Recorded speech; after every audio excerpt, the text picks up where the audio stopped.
இலங்கை இந்திய மக்களை கலாசார ரீதியாக பிணைக்கும் ஒரு நிகழ்வாக அமைவது கச்சத்தீவு புனித அந்தோணியார் தேவாலயத்தின் வருடாந்த திருவிழா.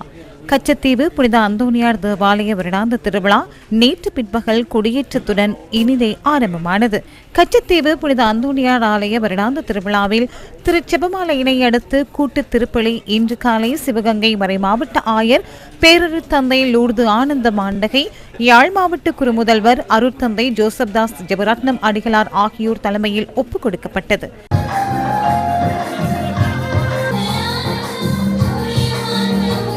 இந்த விழா திருப்பலியில் நீங்கள் கொண்டு வந்துள்ள அனைத்து மன்றாட்டுகளும் கேட்கப்பட்டு உங்களுக்கு இறையாசீர் நிறைய கிடைக்க வேண்டும் என்று நான் இந்த திருப்பலியிலே மன்றாடுகிறேன். இலங்கையின் பல்வேறு பகுதிகளிலுமிருந்தும் இந்தியாவிலிருந்தும் வருகை தந்திருந்த பெருந்திரளான பக்தர்கள் சிறப்பு திருப்பலியில் பக்திபூர்வமாக பங்கேற்றனர்.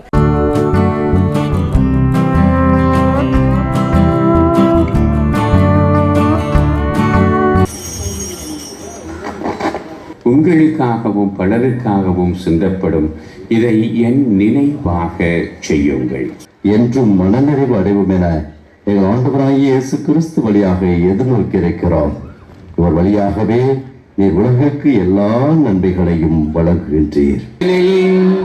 ஆட்சியும் வல்லமையும்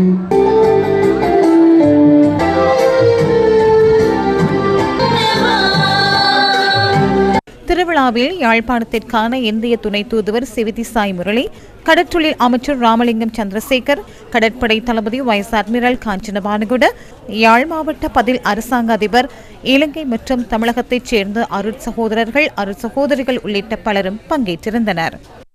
இதனையடுத்து புனித அந்தோணியார் திருச்சுரூப ஆசீர்வாதம் பக்தர்களுக்கு வழங்கப்பட்டது.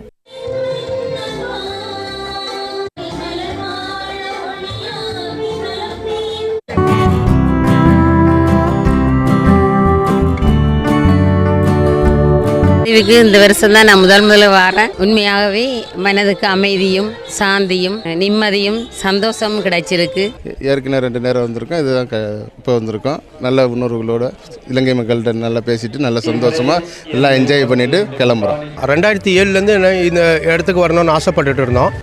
ரொம்ப மகிழ்ச்சியாக இருக்குது. நாங்கள் வருஷம் வரணுன்ற ஒரு ஆசை எங்களுக்கு இருக்குது.